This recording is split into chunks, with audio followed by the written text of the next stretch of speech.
Rádio Minuano. Muito bom dia para você. Eu sou a Alexandra Lieve. A gente está entrando agora 12:01 com o Prosa sobre a Vida. Toda sexta-feira nós recebemos a psicóloga Carolina Zandonac nos nossos estúdios para debater sobre algum assunto aí ligado à psicanálise e a esse universo. Tudo bem, psicóloga? Bom dia, Alexandra, tudo bem? Bom dia aos rádio-ouvintes, aqueles que nos acompanham em mais um Prosa sobre a Vida. Nós já estamos também ao vivo pelo Facebook. Quem quiser, inclusive, nos mandar questionamentos aí, né? Se tiver alguma dúvida, algum comentário, alguma sugestão, pode fazer isso pelos comentários do Facebook. Hoje a gente vai tratar sobre um assunto que está muito em alta, né? Que são Outubro Rosa e Novembro Azul. São duas campanhas muito difundidas aí, né? Brasil afora, todas as empresas, todas as comunidades, as cidades se mobilizam, né? Com esses dois temas. E nós vamos conversar um pouquinho sobre o porquê, né? De fazer essas campanhas, de por que ser tão importante a gente reforçar essa prevenção. Alexandra, essas são duas campanhas que tratam de questões específicas da saúde da mulher e do homem e que são campanhas, como tu diz, essenciais e campanhas que são muito trabalhadas pelos profissionais da área da saúde. A gente vê nas empresas, na comunidade, a mobilização que se produz em torno desses temas, principalmente nesses meses de outubro e novembro. Isso nos leva também a fazer a pergunta do porquê que é preciso essas mobilizações. O que move essas mobilizações? Por que é preciso que a gente, enquanto sociedade, enquanto comunidade, nos mobilize e construa campanhas para que as pessoas possam cuidar de si, possam examinar a si e ao seu corpo, aquilo que vai acontecendo ao seu corpo? Essa talvez seja uma pergunta interessante, né? E que vai nos levando a pensar que se é necessário uma campanha para que a gente possa falar desse tema e as pessoas possam se organizar para fazer os seus exames e cuidar da sua saúde física, mas que também reflete na sua saúde psíquica, né, na sua saúde mental, é porque deve haver alguma resistência em se examinar. Nós até apresentávamos antes, eu e a América Margo, o tema, né, anteriormente, e se levantou esse questionamento mesmo, assim, psicóloga, porque se fazer uma campanha, assim, quer dizer que as pessoas não estão indo por vontade própria, eu diria, né? O que tá tendo, por que essa resistência, né, com esses exames que deveriam ser naturais? A gente busca isso, né, busca antecipar, né? Nós vemos, né, Alexandra, em muitas pessoas resistências a esses exames específicos, mas uma resistência em se examinar, seja o seu corpo, seja os seus pensamentos, os seus afetos, os seus sentimentos, em examinar a si mesmo, aquilo que vai acontecendo consigo, seja no seu corpo, como na sua vida, na sua cabeça, né? Nesse sentido, assim, a gente escuta, por exemplo, pessoas dizendo: para que eu vou fazer exame? Né? Quem faz exame procura doença. Tá procurando, né? Tá procurando. Eu não vou fazer, porque se eu fizer eu vou estar procurando. Eu que não quero procurar doença, como se a ilusão de não examinar, se eu não examino, eu não sei, é como se eu não tivesse. Ou então, eu não tenho sintomas aparentes, não preciso fazer exame nenhum. Isto, como se então estivesse tudo bem, né? Porque eu não, muitas vezes não examinar e não ir em busca de poder analisar a si mesmo, seu corpo, seus afetos, vão nesse sentido de alimentar essa ilusão, então, que eu não tenho nada, que tá tudo bem. Enquanto muitas vezes condições orgânicas, doenças ou, né, questões psíquicas vão correndo soltas. Estão silenciosas daqui a pouco, né? E é uma oportunidade que a gente perde de prever, de ter esse diagnóstico antecipado, né? Porque isso né? A gente pode pensar, por que então ver, por que examinar, por que analisar é tão difícil? Né? Por que se enfrentar com isso é tão difícil? Por que as pessoas resistem tanto e acabam procrastinando tanto para ir em busca tanto dos exames físicos, como também de um espaço para poder examinar os seus próprios afetos, os seus próprios sentimentos, e alimentam essa ilusão de que se eu não penso nisto, né, se eu não me encarrego, se eu não me responsabilizo sobre isso, é como se isso não estivesse acontecendo. É até um modo de negação, assim? É como se fosse, né, assim, eu não vou pensar sobre isso, então se eu não penso, eu não tô com isso na cabeça, né, ou se eu penso nisso e logo penso outra coisa, né, eu não pensei naquilo. O problema continua ali, mas a gente vai buscar outros, né? Mas é como se não tivesse, né? Por que é tão difícil fazer esse exame? Uma das questões que a gente pode pensar é que fazer esse exame exige muito de alguém. Exige que alguém possa se implicar e se responsabilizar. Nós, psicólogos, psicanalistas que trabalhamos com exames psíquicos diariamente, né? Porque é isso que a gente faz no interior da prática clínica, é fazer exames detalhados junto com alguém todo dia, a cada sessão. A gente acompanha esse caminho que as pessoas percorrem e o quanto isso é difícil mesmo em poder se encarregar de si, examinar os próprios pensamentos, os próprios afetos, as próprias decisões, se encarregar do seu desejo. A gente que trabalha com o sofrimento humano vai acompanhando a cada sessão essa dificuldade de responsabilizar-se por si mesmo, por sua vida, por seu corpo, pela relação que se tem com o seu corpo, e o quanto isso é oneroso, né? Não só em valores monetários, mas psiquicamente, o quanto dá trabalho, né? E se englobaria aí também o medo? Porque eu vejo que muitas pessoas têm medo, né? Não vou buscar um exame, um diagnóstico, porque eu tenho medo do que eu vou ouvir do médico daqui a pouco, né? Ou da psicóloga, o que eu vou ouvir, o que eu vou descobrir indo lá, o que eu vou descobrir de mim mesma, né, neste espaço. Claro que examinar a si mesmo, seja física, organicamente, seja psíquica, exige que a gente possa tolerar essas angústias, esses temores do não saber, do não ter certezas, do não ter garantias, inclusive de nos deparar com a nossa incompletude, né? Porque quando a gente tem o diagnóstico de alguma doença orgânica, ou mesmo começa a se deparar com algumas questões do nosso próprio funcionamento, de como a gente vai se conduzindo na vida, a gente vai entendendo a nossa incompletude, o quanto nos falta, que a gente não tem garantias, que o nosso corpo é falho, que o nosso corpo adoece, que a gente não controla o nosso corpo, que nem dele nós temos controle, e numa análise a gente acaba por descobrir que não temos controle nem mesmo dos nossos pensamentos,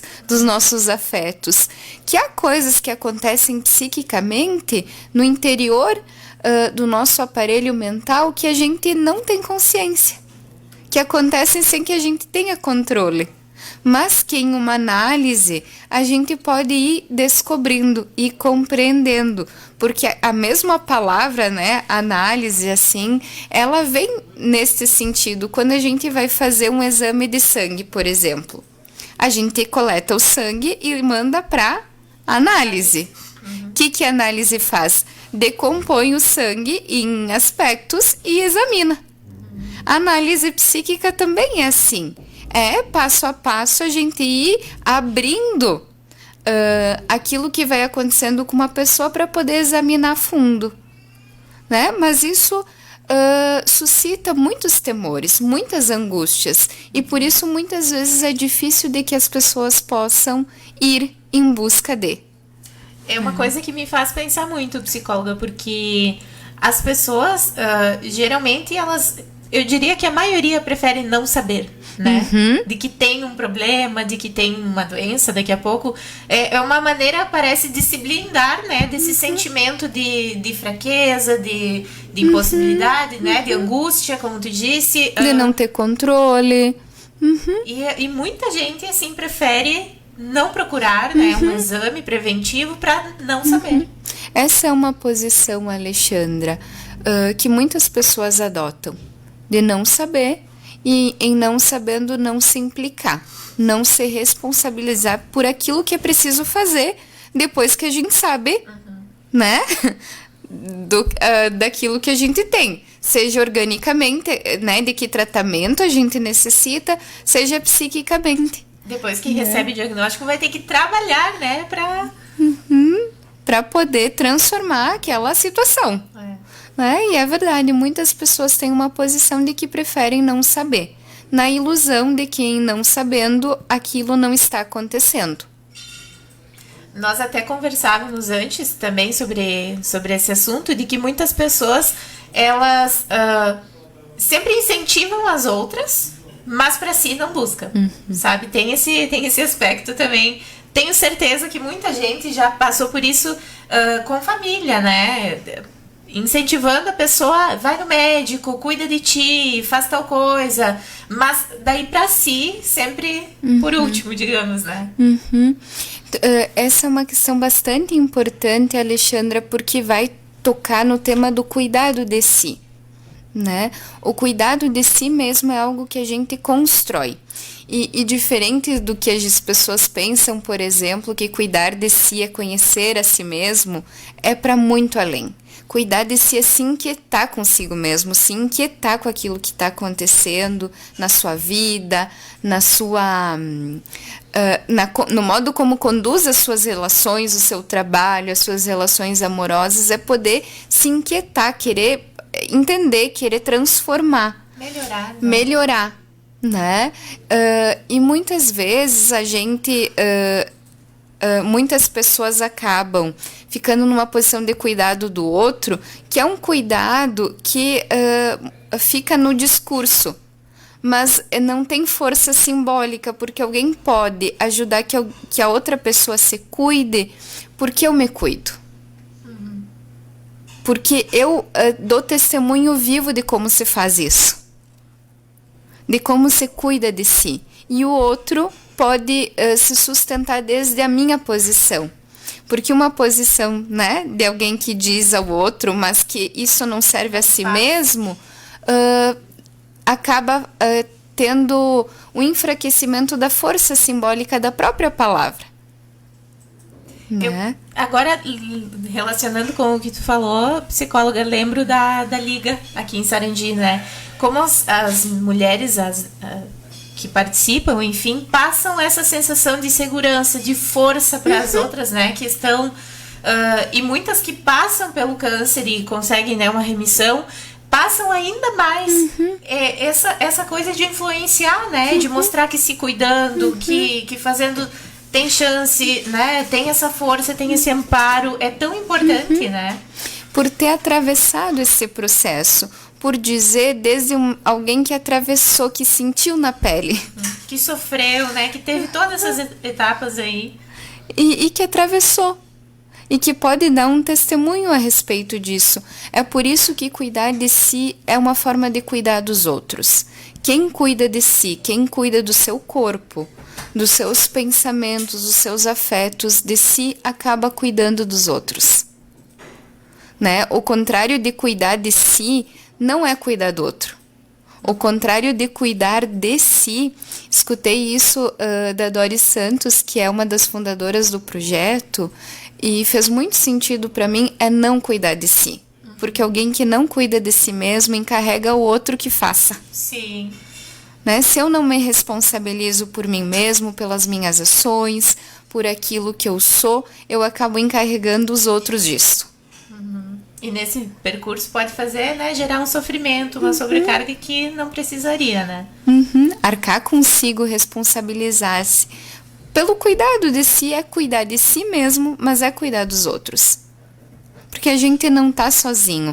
E o cuidado de si, Alexandre, ele é sustentado por isso. Porque como a gente constrói a possibilidade de cuidar de si mesmo?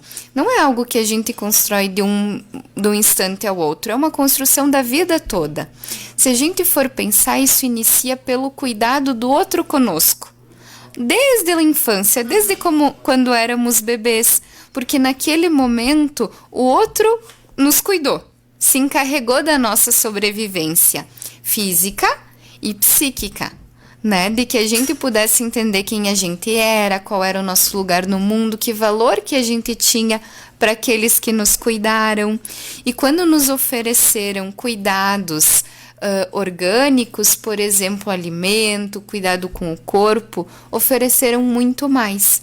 Ofereceram o desejo que a gente vivesse, que a gente crescesse, que a gente pudesse crescer, ter uma vida feliz, saudável, e a gente vai se identificando com esse desejo.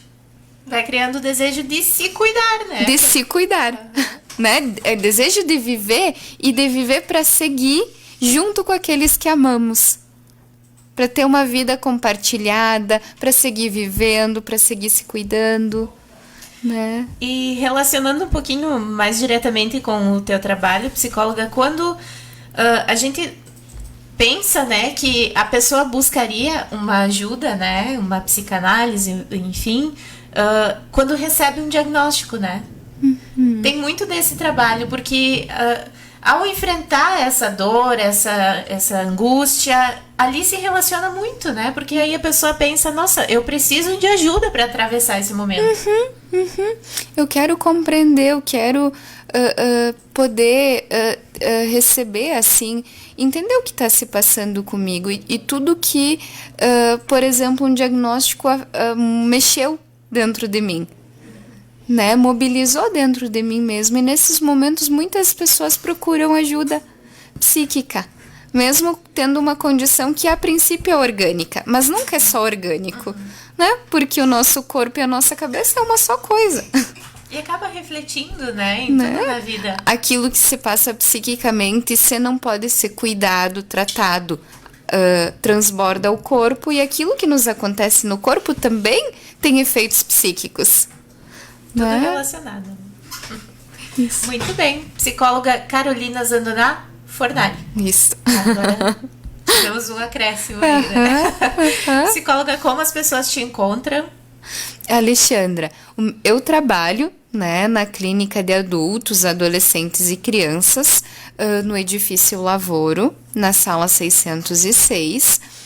E o meu contato é 549-9904-0458. As pessoas podem me encontrar, né, nesse telefone e entrar em contato.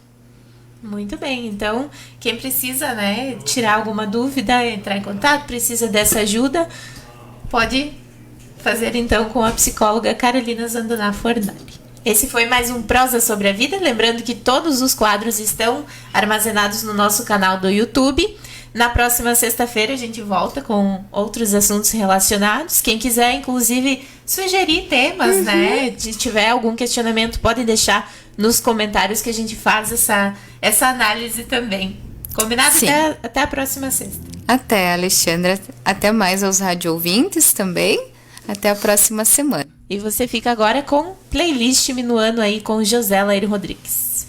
Apoio Cultural Rádio Minuano FM 104.9.